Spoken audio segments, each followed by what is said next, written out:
So let's take a closer look at what is in the quick menu. First thing to note is that once you make a change on something in the quick menu away from the default setting, there'll be a little indicator, a little red dot to indicate that that setting has been changed or altered in some way. Starting along the top row, we have our custom setting. And this allows us to go in and make a number of changes to the look of our image. And so one of the things that I think Fujis are really good at is black and white. But when I shoot black and white, I have different styles. Sometimes I want a bit of contrast, sometimes I want a lot of contrast, sometimes I want to use a sepia tone, and I can set the camera up to have many different looks, and I can go ahead and save those looks here in these 7 different custom options. And so any of the modes that we have in the quick menu can be saved as a preset favorite. And so we already have, I think, what do we have? About 16, 20 different settings here in the quick menu. Set them all up exactly as you want them for a certain type of photography, and then you can save them as one of the custom modes here. So for instance, let's do a little demo here. And I'm gonna get my camera turned on the quick menu in here. And so when we go in here with the base, you'll see that we have all these custom 7 settings, and we can just turn the dial on the back of the camera. Base means that's the standard setting. And I could come over to one of these settings for autofocus, and let's say I choose this to be a small bracket, and I'm going to change this to be 400, and I'm going to change the white balance to be K. And let's just say I want to save this as a particular setting. I can go in to the menu system and I can save this as one of these C1, C2, C3 settings. And that way I can just quickly select that setting and my camera will be set up in the manner that I want. And so it's one of many different ways to customize the camera. Okay, so there's a little bit of a shortcut you should know about. If you do want to reprogram where things are and what you've selected in the quick menu, you can hit the Q button and hold that for 2 seconds. As a real general tip on this camera, a lot of these buttons, if you hold them for 2 seconds, will allow you to go in and customize the way that that particular button works. And so in this case, you can reorganize what's going on in there. And so let me quickly show you on the camera what that is like. So once again, we press the Q button to turn this feature on and off, but if I hold it in for 2 seconds, I can now go through and select different items, and let's say I'm going to take this first item and I'm going to hit OK. I can then go through the entire menu system and I can choose what I want. Say for instance, I like the self-timer and I hit OK. Now the self-timer is in that first location. And if you don't like where something is, you can say, you can go in there and select whatever item you want. And in fact, if you want nothing in there, you can click nothing. And if you only want to have 2 or 3 things in there, because they're things that you're always going to and you don't want to be confused with anything else, you can completely customize that menu exactly the way you want it.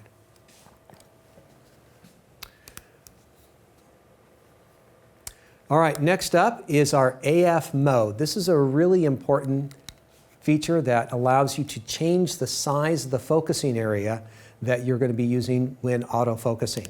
So let's take a closer look at what some of these options are in here. First off, when you see the white box, that is your selected focusing area, and so that's where the camera is going to be looking to focus.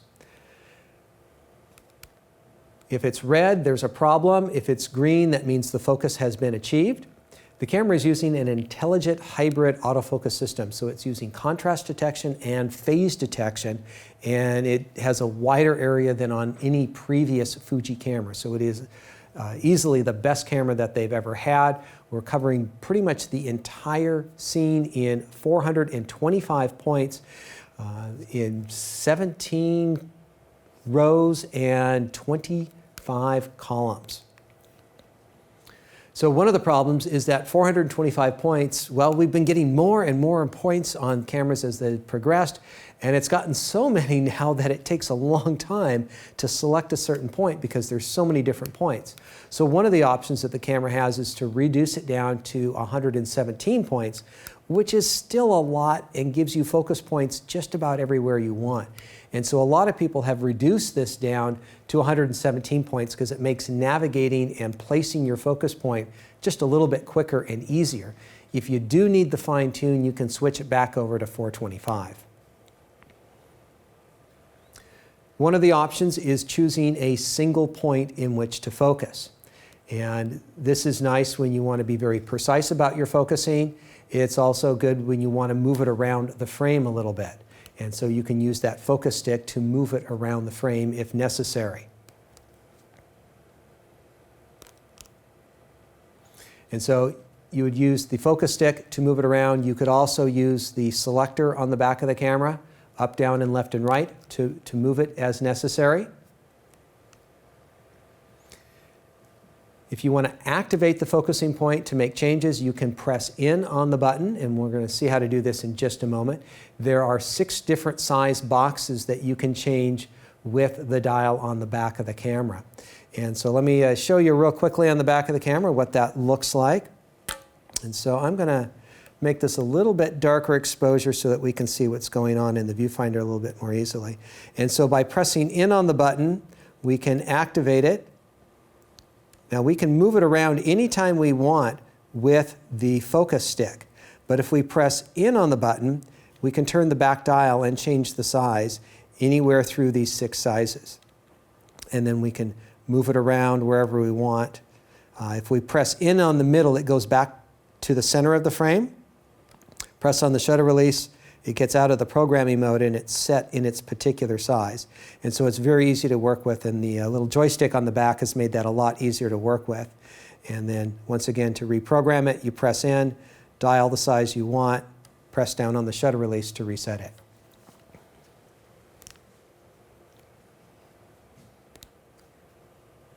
So anytime you want to get the focus point back at the center, you either press in on the focusing stick or you can press the display back button. It'll work to center that focusing point as well.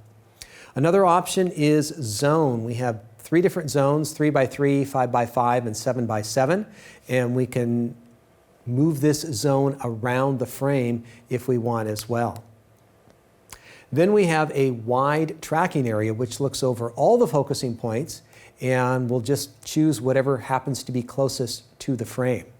And that will also be what we use when we go into facial detection focus. It uses the entire frame and just picks up wherever it sees a face. And so we have a very nice system here that allows us a wide variety of options of any size box we want, for the most part, in any part of the frame. Now, the last option down there in all is an interesting one because that is my favorite. And so I want to show you a little bit about that, how that works on the camera. So I'm going to go into the Q menu, come over here to the focusing point, and rather than single or group or all, or the entire area, I'm going to go with all. And the beauty of this now is that if I want to reframe my box, I can go down and I have 1, 2, 3, 4, 5, 6, 7, 8, 9, 10. I have 10 different steps from small box to big box, and I can just go through and choose whatever size box I want, and I can move it around the frame in multiple different ways. And I don't know of another camera system that is this free in how to use it. I can choose any size box and put it anywhere on the frame. Every other company has kind of specific size boxes and they limit where they are. Sometimes they're only in the center or they're only of a particular size. And I love this. This is the future of how all cameras are going to be, and it's the only camera on the market that does it right now. So nice job, Fuji.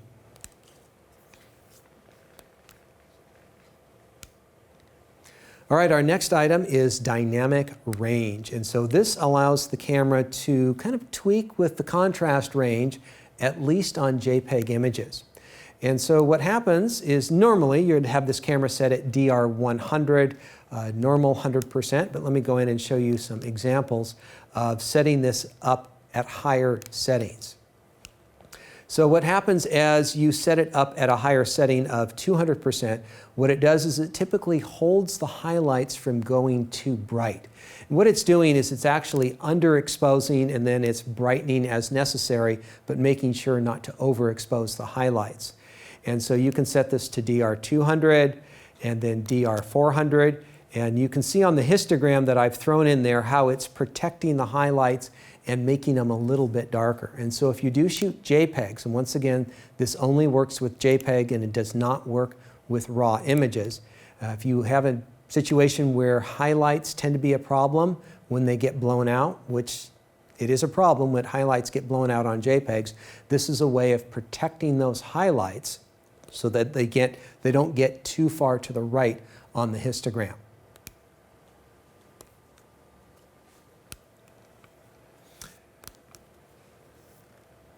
Our next item is white balance, and this is controlling the color of our scene depending on the type of light that we are using.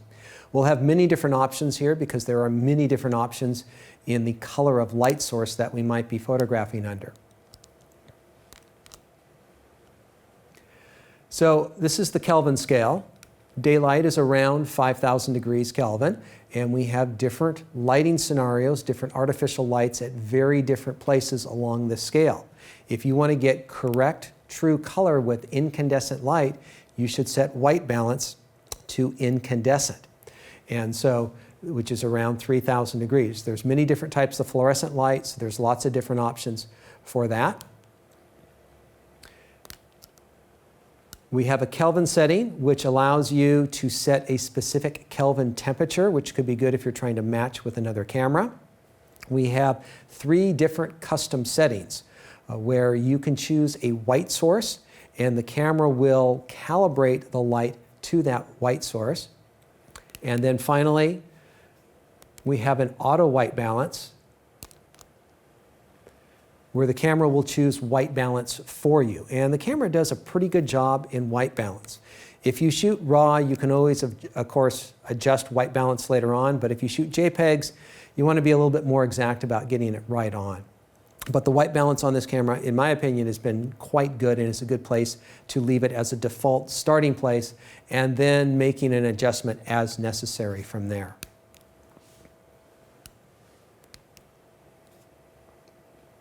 All right, working on to our second line of information. We're going to have a lot of new controls in here. We have noise reduction. And so in this case, the camera is going to go in and add noise reduction in for JPEG images. So let's take a look at what this is going to look like. So once again, shooting my standard test subject, looking at the highlights and the shadows and looking for how much noise we're getting. And this is at ISO 6400, and we get a little bit of noise when we're doing that with a -4 setting. And as we crank the setting up, we start getting rid of noise, but we also start losing a little bit of edge detail. So noise reduction seems like that would be a good thing to have, but too much of it is a little bit too much in my opinion. And so a setting of around 0 is a reasonable amount to have in there. But if you need to crank it up or crank it down a little bit, you do have that option here. Once again, this is for JPEG images, does not have any impact on RAW images.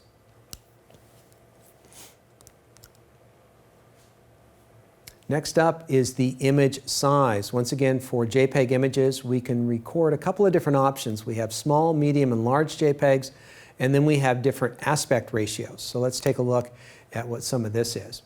And so this is mainly designed for people who don't have computers or need to get the image right in camera exactly as they need it in their final form. So large, medium, and small just has to do with the number of pixels that you're recording and the file size of that final image. And so normally if you are going to be shooting JPEG, you would want to be shooting in the largest JPEGs. That gives you the most option later on, but sometimes you have a project where you know all you need is a small JPEG in size. Now the other option is aspect ratio. If you know how it's going to be used and you want to adjust the aspect ratio, the advantage of doing that in camera is that you can actually see it in the viewfinder. The sensor, of course, is a 3:2 aspect ratio, so if you want to get as much as the sensor can record for image quality purposes, that's where you normally want to leave it. But some people like to shoot square. There's a great thing about square composition. Or if you want to match up the HD TV format of 16:9. You can choose to do that as well in here. So those are your options with image size. Next up is image quality, and this is basically where we get to choose between JPEG and RAW file type. So first and foremost, or actually we'll get to that second. First we have JPEG, and we have two different options, fine and normal, which is just two different compression levels. Fine is a little bit higher quality, normal is more basic in its quality. RAW is, of course, all the information off the sensor. You get all the detail and exposure information that you might need later on. And this would be the recommended setting for this camera for most types of shooting to give you the most leeway and the highest quality after the fact. And it's a 26 megapixel sensor, and we do have some additional options of shooting uncompressed or a lossless compressed RAW, which will change the file size by quite a bit. And I've done some testing that I'll show you when we get to the menu section as far as how I think it's best to have this set up.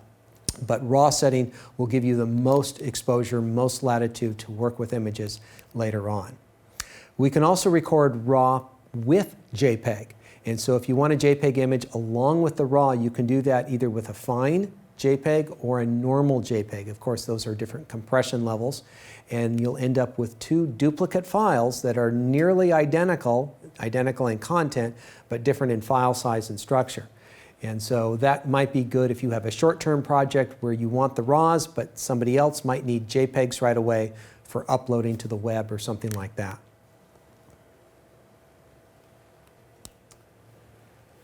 All right, next up is film simulation. I mentioned before that Fuji is very good at film and color science. And so this is where they've incorporated a lot of that technology into designing film simulations that a lot of Fuji users out there like. Now, to be honest, if you shoot RAW, this isn't going to matter too much because you're going to get this raw kind of flat image that you're going to work with later on. But if you do like JPEGs, and this camera is one of the best on the market for shooting straight JPEGs out of camera that look good, there's a lot of different options in here for preset options as well as going in and tweaking them yourself. And so here, might be a little hard to tell, but you'll notice a difference in the saturation, the color, contrast of these particular images. And I'm going to show you a scale on where all of these different styles fit in just a moment. There's also a number of black and white options in here as well, you'll see. So they have a scale, and I think this is a really interesting scale because it shows you saturation levels and contrast levels. So the basic film setting that they have is Provia, and that's kind of right in the middle of everything. And Astia is a nice soft portrait film style. Velvia is very popular for landscapes, very saturated, bold look to it. They have classic chrome, which kind of has this classic old look to it, very popular for street shooting for a lot of people. There's a couple of studio style film-based looks here, which give you a little bit lower contrast so that you can work with the images later on. And then their latest one is Eterna, and I don't know why it got placed outside the scale because the scale has no numbers. They could have just made everything smaller and closer to the middle, but they put it outside, and so I'm just telling you what Fuji's telling you. And so it's very low in saturation and obviously very low in contrast. As I mentioned before, they do have a number of black and white options in here. I think these are really nice. They have the monochrome with filter options, and so the colors are going to look a little bit different. So the red filter option is a very popular one for landscapes, and then a green one seems to be very popular for portraits. We also have the A-Cross, which is a little different than the black and white. It is still black and white, but it's got more of a film structure to it. I'm going to show an example to you in just a slide or two. And so you can choose monochrome or A-Cross or sepia, all for different versions of a monotone look to it. And so this monochrome versus across, I think, is an interesting difference because it's very, very subtle, and you really have to zoom in to see the difference between these. And so I, of course, want to go in and take a look at this. And I prefer just the standard monochrome look. The across has a bit of a film grain structure to it, and it depends on what you're looking for in the look to it. I think they're both good, and I'm glad they have them both on there because then we can choose which ones we like. And so take a look at that and see which one works for you if you like to shoot black and white. And those are our different film simulation modes. And once again, they only matter for JPEG images. If you shoot RAW, you're going to get a standard RAW, but this is what the preview that you're going to see in the viewfinder when you're composing and when you play back the image. Moving to our third line in the quick menu, we're going to have a lot of JPEG controls for controlling the exposure in one targeted area. So first up, we have our highlight tone, and this is going to be from -2 to +4. We're going to have our shadow tones, and when we talk about +4 and -4, we kind of mean cranking up, intensifying what that does, or backing off on it.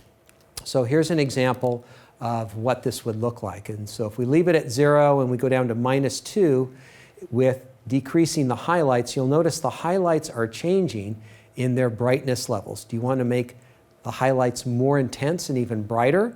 And you can see in the histogram what it's done with those highlights is it's held them back or it's made them more intense. We can do the same thing with the shadows. We can lighten up the shadows or make the shadows more intense. And so one of the things that I've done is taken a black and white film and I've come in here and I've made it more contrasty. So it's got a little bit more definitive look to it, you might say. And so in this case, plus and minus don't mean exact exposure. It means, it means we're going to intensify that particular setting. And so when it comes to the shadow tones, we're making the shadows even darker. Next up is our color, also known as saturation, once again for JPEG only. And so if you do want to make your images more saturated, you can control the exact level of saturation that you think is appropriate for a particular image. A lot of times the raw image comes out a little flat, so when you're shooting JPEGs, it's nice to get it a little bit punchier, and you can set that level of punch right here. Sharpness is going to play around with the edge detail in order to get a little bit more of that in a particular scene. Let's take a look at an example here. Blow this up pretty large so that you can see it clearly and have different levels of sharpness. And as you intensify this, it looks good in many cases, but you want to be careful about going overboard with sharpness. And so set according to your needs.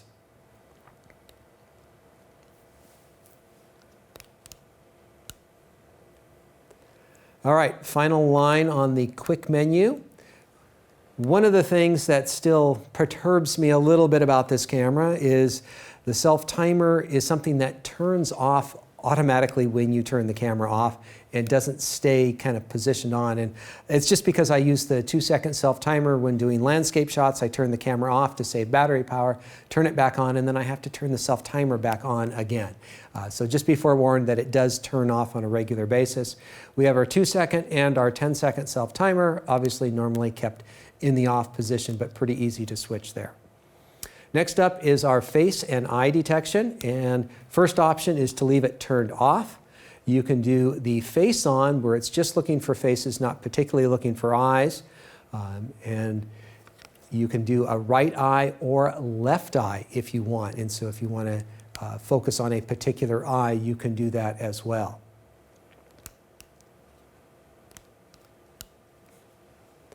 Next up is the flash mode. Now the camera does not have a built-in flash, but when you do add on a flash to it, you can control how it works. And so there's a few common ways that you might want to have the camera set up. TTL auto flash will fire in a through the lens automated system that'll automatically figure out how much light you need for a particular scene. Next up is a slow sync mode, which will synchronize the flash with a slow shutter speed. This allows you to do panning, get a little bit of blur in the background, let in some more ambient light that's around the subject. You can have the camera set up with multiple flashes, and that would be in the commander mode. You can set up a second curtain sync for special trailing streak effects with subjects that are moving around. If the camera's turned on, you can suppress the flash, and a forced flash will force the flash even though the camera doesn't think you need it for brightness reasons. And so it's a great thing for daylight fill flash. We also have the option of red eye reduction or red eye removal in this case, and there's two different options. Either the flash will fire pre-flashes or the camera will electronically fix red eye after the fact. And this is something that can be turned on and off when you go into the flash menu system on the camera.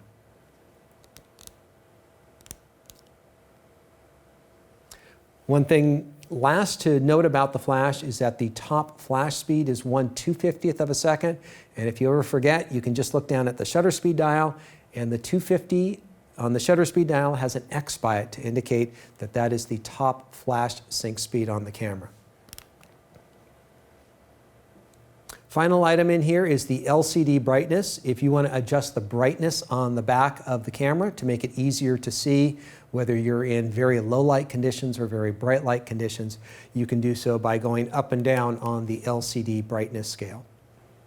So those are your controls in the quick menu. Remember that you can reprogram the entire quick menu by holding in on the Q button for 2 seconds. And you can go in, select an item, choose which menu item you want to show up there, and get it all customized so that you don't have to go digging into the full menu to find your features, and you can get them here very quickly and easily.